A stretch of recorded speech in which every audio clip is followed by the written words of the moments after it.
Hello everybody, Mr. Hennon here for another virtual lab in AP Physics. This one is the horizontal projectile lab that we're going to do virtually. So what we're going to be doing is actually letting a ball roll off of a table horizontally and use that information to figure out how fast it's going and use the computer to actually determine how fast it's going. So I'm going to turn this over so you can see on the computer screen we have something set up. It's going to actually determine the velocity of the object down here as well as the time to go through some gates. So we're going to actually be doing is we're going to be using our nice little photo gate here, and we're going to be taking this ball, putting it on this little ramp and letting it roll through those photo gates.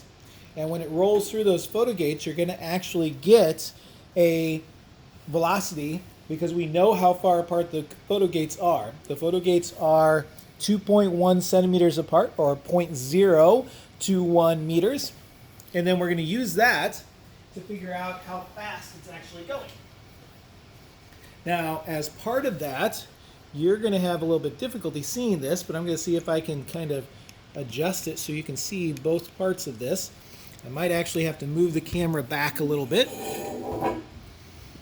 So on the floor down here, I have a little sand trap, and right here is the edge of the ramp.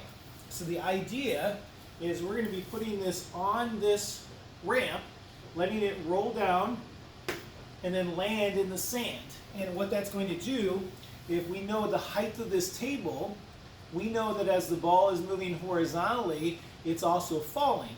But its horizontal motion does not affect its vertical fall. So we're going to use that to help us out. All we need to know is how tall this table is. So if I take my meter stick here,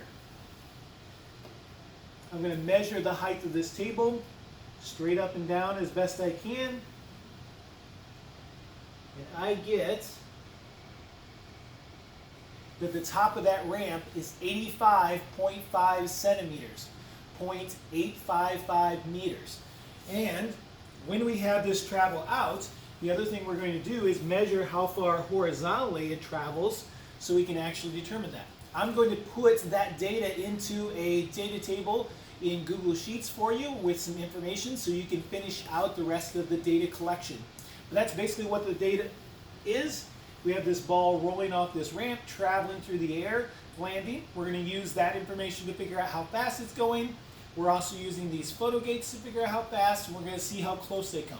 So that has been another virtual lab with Mr. Hennon for AP Physics.